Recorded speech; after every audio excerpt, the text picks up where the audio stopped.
ओम नमस्ते जी, मैं अग्निदेव आर्य। आज का हमारा विषय है क्या हमारे शरीर में जो धातु का वेग होता है उस वेग को रोकना चाहिए या नहीं रोकना चाहिए। आज इस बात को लेकर के नौजवानों में बहुत बड़ी भ्रांति फैली हुई है और नौजवान अपने जीवन का इस गलत भ्रांति के कारण दिन प्रतिदिन अपना नाश कर रहे हैं। कैसे?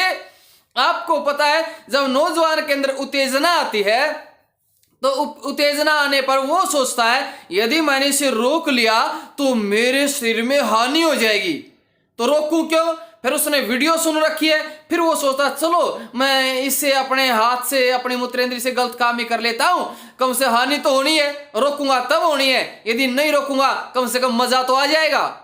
इस तरह ऐसी ऐसी बातें सोचकर आज इस देश का नौजवान दिन प्रतिदिन अपना नाश कर रहा है। आज इस वीडियो में मैं एक एक चीज की पोल खोलने जा रहा हूं।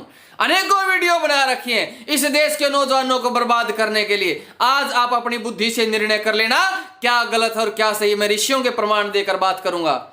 देखिए, यहां पर हमारे यहां 13 प्रकार के वेग बताए गए शरीर में, जिसमें भूख, प्यास, आंसू, नींद, सांस, खांसी, मल मूत्र, अपान वायु मतलब जो पाद आते हैं, वीर्य, वमन, उल्टी आना, जम्भाई आना और ढकार, ये 13 प्रकार के वेग हैं। इन वेगों में एक वेग है वीर्य का वेग। अब बात आई जो जितने प्रकार के ये वेग हैं, अब इनमें विचार करो, ये वेग सारे अपने आप होते हैं या इन वेगों को हम पैदा करते हैं? विचार करो।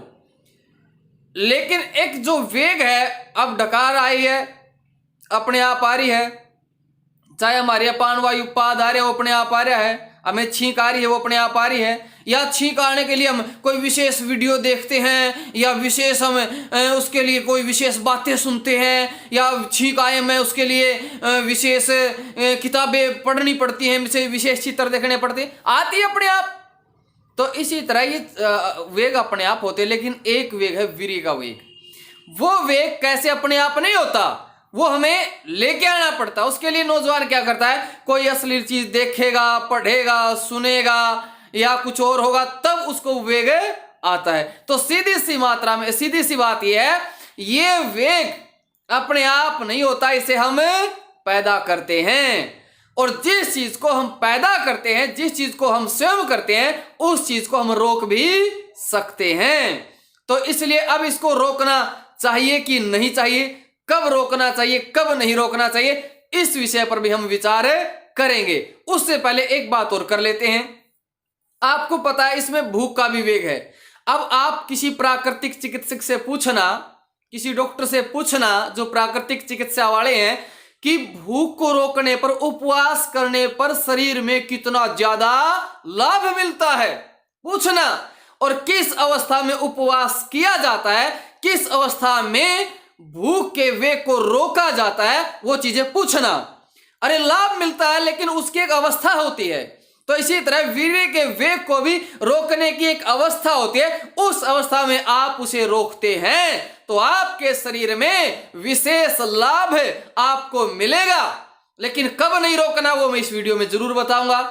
आगे आइए, नींद का भी वेग। आप किसी कमांडो से मिलना और किसी कमांडो से पूछना, ट्रेनिंग के दौरान आपको कितने दिन सोने नहीं दिया गया, कितने दिन और कितनी रात आपको सोने नहीं दिया गया, आपकी नींद के वेग को क्यों रोका गया, आप किसी कमांडो से पूछना। यहां पर नींद का वेग भी रोका जाता है। तो यहां कहने का मतलब यह है, हर चीज की अपनी अपनी जगह एक भूमिका होती है। अब जो चीज, जैसे 2 ट्रेन आ रही हैं, एक ट्रेन का चालक कोई और है, वो अपने आप चली आ रही है, यदि हम उसे रोकने की कोशिश करेंगे तो बहुत भारी नुकसान हो जाएगा। और एक के चालक हम हैं, हम उसे रोकना चाहे तब रोक सकते हैं। तो इसीलिए मैं आपको यही समझाना चाहता हूं, जितने भी वेग हैं इन सब में जो काम का वेग है, जो वीर्य का वेग है, वो हम पैदा करते हैं और हम उसे रोक भी सकते हैं। अब रोकने की बात आई, वो भी मैं आपको बता देता हूं। क्या हमारे ऋषि मुनियों ने भी रोका इसको? बिल्कुल रोका है। मैंने पिछली वीडियो में आपको छांदोग्य उपनिषद के उदाहरण दिए, मैंने आपको इत्रा के पुत्र महिदास का उदाहरण दिया, वो भी अपने काम के वेग को रोकते हैं। वो कैसे रोकते हैं? वो कहते हैं ए मेरे ब्रह्मचर्य में उत्पन्न होने वाले विघ्न, तू मुझे क्यों सता रहा है? मैं तेरी चोट से हरगिज नहीं डिगूंगा। कहने का मतलब है वो भी अपने काम के वेग को रोक रहा है और उसे पता है कि मुझे कब तक रोकना है, उसको वो भी जानकारी है। आप आगे आ जाइए, मैंने आपको एक और वीडियो डाली। कई वीडियो तो देखते नहीं, फोन मिलाएंगे मेरे पास, फोन का टाइम पता नहीं उन्हें कितने टाइम है। हाँ जी, अभी मेरे पास फोन आ रहा था, बार बार फोन आते रहते हैं। भाई कम से कम वीडियो तो देख लो। तुम्हें 5-5 मिनट की वीडियो तुम देख नहीं सकते? तुमने इलाज चाहिए अपने गुप्त रोगों का, है ट्रीटमेंट तुमने वो चाहिए, सारी बातें बता रखी हैं। वैसे मेरा स्वभाव थोड़ा कड़क है, ऐसे मत समझ लेना मैं ज्यादा धमका रहा हूं। तो मेरा कहने का मतलब ये है, फिर छांदोग्य उपनिषद में आया, वो वसु ब्रह्मचारी कहता है जब उसके ब्रह्मचर्य में बाधा उत्पन्न होती है, हे प्राणो हे वसुओ, मैंने तो वसु ब्रह्मचर्य का निश्चय किया था, किंतु यह तो मेरा कनिष्ठ ब्रह्मचर्य था। आप मुझे इस योग्य बनाइए कि मैं इस ब्रह्मचर्य को पार कर सकूं और मैं मध्यम ब्रह्मचर्य में प्रवेश कर सकूं, मैं इस विघ्न को हटा सकूं। वो भी अपने विघ्न को, अपने वेग को रोकते हैं। ऋषियों ने बताया, उपनिषदों में आया है। तो मैं आपको कहता हूं इस वेग को रोकना चाहिए। कब तक? लोग कहते हैं अब कब नहीं रोकना चाहिए, उस बात को भी आप समझे कि कब नहीं रोकना चाहिए। वीर्य को वेग को तब नहीं रोकना चाहिए, कब? जब पति और पत्नी संयोग कर रहे हैं। लेकिन कब? यानी कि हर रोज ले तीसरे दिन क्वाड बंद कर लें, ऐसा नहीं। जब पति और पत्नी संतान उत्पन्न करने के लिए गर्भाधान संस्कार के बाद पति पत्नी संयोग कर रहे हैं, उस समय, ऐसी अवस्था में जब वीर्य अपने स्थान को छोड़ चुका होता है, उस समय में पति अपने पुरुष अपने वेग को ना रोके। लेकिन कंडीशन वही है, कब? जब वो संतान उत्पन्न करने के लिए संयोग कर रहा है। जहां संतान उत्पन्न करने के लिए संयोग नहीं होता, वहां पर वेग को आपको रोकना चाहिए और आप उसे अवश्य रोकें, जरूर रोकें उसको मजबूती से कि मुझे ब्रह्मचर्य पालन करना है। लेकिन लोगों ने कही ये बात, क्या कही? बोला जी ये तो शरीर ने, वीर्य ने तो स्थान छोड़ दिया है, अब ये तो नुकसान करेगा ही, हानि तो हो ही ली। अब इसको एक और उदाहरण से समझो। मान लीजिए आप कुछ गेहूं लेके जा रहे हैं, या आप ये मान लीजिए आप जीरी लेके जा रहे हैं, धान लेकर जा रहे हैं, और कहीं खेत में वो गिर गई, ठीक है। आपने जब ध्यान किया तो उसमें 1-2 दिन बीत चुका था, अरे भाई वो बीज तो वहां गिर गया। अब 1-2 दिन बाद वो बीज फुलाव ले चुका था और उसमें अंकुर फूटने वाले थे। अब उसने कहा भाई बीज तो खराब हो ही गया है, अब क्या है, अब इसको कम से कम उगने ही दो, अब इसको उगने, अंकुरित होने दो, पेड़ हो जाएंगे, क्या बात है, फसल हो जाएगी। लेकिन अब मौसम तो नहीं है, अरे अब उस फसल का मौसम ही नहीं है, और ये भले ही अंकुरित हो जाए पर ये अच्छे से अन्न नहीं देंगे, तो बीज तो खराब हो ही हो गया। यदि आप इसे अब भूमि से नहीं हटाओगे तो ये आपकी भूमि को भी घेरेंगे, भूमि को भी खराब करेंगे, क्योंकि अब इसका मौसम ही नहीं है। तो ठीक इसी तरह यदि आपके शरीर से, यदि आपके अंदर वेग आ गया है, फिर आपने रोक लेते हैं, तो इससे लाभ है। यदि आप नहीं रोकते और आपने उस चीज का मजा ले लिया, तो कहते हो संस्कार बनेंगे, वासना के संस्कार बनेंगे। तो समझ लेना इस बात को ध्यान से। मैं कहता हूं, आप पता नहीं यहां तक कितने लोग वीडियो देखते होंगे, मुझे नहीं पता, क्योंकि कहां टाइम है लोगों को ब्रह्मचर्य की बातों का, किसके पास समय है। मैं आपको बता देता हूं आज मेरी खास बात। मैं बचपन से आज तक मैंने जीवन में एक बार भी, मैंने पहले भी बताया है, कभी किसी महिला के साथ शारीरिक संबंध नहीं बनाए, संभोग नहीं किया है। मैंने एक बार भी हस्तमैथुन नहीं किया है अपने जीवन में। क्यों नहीं किया है? क्योंकि मुझे बचपन में ये बात पता चल गई थी कि जो काम वासना का जो मजा है ये इतना खतरनाक है, एक बार जिसको इसकी लत लग जाती छूटना मुश्किल हो जाता है। अब मान लीजिए अब मैं 34-35 साल का हो गया हूं, क्या मेरे अंदर वेग नहीं आया होगा और मैं सोचूं अरे नहीं चलो करके देख लूं, और उसे मुझे उस काम वासना का और सुख पता चल जाए, वो संस्कार पड़ जाएंगे नहीं पड़ जाए। तो इसीलिए आपको इन चीजों को रोकना है, ब्रह्मचर्य पालन करना है मजबूती से।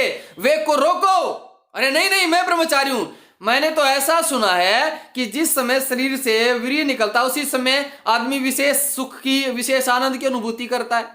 अब हमने उस सुख को देखा ही नहीं है तो ब्रह्मचर्य पालन करना क्या मुश्किल है। तो आपने इस चीज को समझें। आज नौजवानों को बर्बाद करने की बहुत भयंकर योजनाएं चली। योजनाएं, नौजवान खत्म हो लिए, खत्म है। कौन बचाओगा इन्हें? तरह तरह की वीडियो, ये वीडियो, वो वीडियो, ये पता नहीं क्या क्या बनाते रहते हैं। ब्रह्मचर्य की बात है नहीं कुछ पल्ले, कोई ऋषियों की बात पढ़नी नहीं। तो मैं आपको कहना चाहता हूं इस विषय में आप समझिए, वीर्य के वेग को रोकें, ऋषियों के प्रमाण से जाने। हाँ, जिसमें पति और पत्नी सिर्फ और सिर्फ संतान उत्पन्न करने के लिए एक दूसरे से संयोग करें, उस समय ना रोकें। वो भी संतान उत्पन्न करने के लिए, वैसे नहीं कि पति पत्नी का तब मन करे तब लगे। ये संस्कार पड़ते हैं वासना के, बच्चों में भी संस्कार पड़ते हैं। फिर कहते हैं हमारे बच्चे अच्छे नहीं है। क्यों अच्छे बनेंगे भाई? तुमने ब्रह्मचर्य पालन किया था, तुमने किया तो तुम्हारे बच्चे करते। तो इन बातों को आप समझें। कई बार माता पिता अच्छे भी होते हैं, बच्चे गलत संगत के कारण फंस जाते हैं, गलत संगत मिल जाती है, माता पिता अच्छे होते हैं। तो ब्रह्मचर्य पालन मजबूती से करें। जो अगली वीडियो है, अगली वीडियो जो एक और बहुत बड़ी भ्रांति फैली हुई है कि औरत में पुरुष से ज्यादा 8 गुना ज्यादा काम वासना होती है, इसकी बहुत खतरनाक पोल खोलने जा रहा हूं मैं इस बात की अगली वीडियो में। और ये वीडियो हर रोज डाल दें क्या? प्रतिदिन? अरे खूब मैटर है मेरे पास, कोई मैटर की कमी नहीं है। आपकी जो राय हो वो जरूर दें। और मैं थोड़ा सा, वाणी मेरी कड़क है लेकिन ऐसी बात नहीं है भाई। हृदय में आप लोगों के प्रति बड़ा प्यार और बड़ा सम्मान है। आप जो ब्रह्मचर्य का प्रयास कर रहे हैं, आज 1.25 अरब की जनसंख्या में आर्यावर्त में, और इतनी बड़ी संख्या है पूरे देश में, उनमें से आप चंद लोग ब्रह्मचर्य में रुचि रखे हुए हैं, ये बहुत बड़ी बात है। तो मैं आप सबका बहुत हृदय से सम्मान करता हूं। और मेरे पास ये है ना, बिना वीडियो देखे फ़ोन करते रहते हैं भाई, बिना वीडियो देखते नहीं और खाम खाई के फ़ोन करते रहते हैं। अब हर रोज़ कितने फ़ोन आते होंगे। तो फ़ोन जब आप सारी वीडियो देख लें फिर भी आपको कोई दिक्कत हो तो फ़ोन करो, कोई दिक्कत नहीं है। अब मैं फ़ोन स्विच ऑफ रखना पड़ता मुझे, पहले तो किसी ब्रह्मचारी को भी दे देता था मैं। तो दोपहर को 1 से 3 बजे के बीच में कर लिया करो। कोई विशेष बात हो तो व्हाट्सएप पे मैसेज छोड़ दिया करो, ठीक है। ब्रह्मचर्य मजबूती से नए जीवन की शुरुआत करो। बनो खंड प्रचंड ब्रह्मचारी। नमस्ते, धन्यवाद।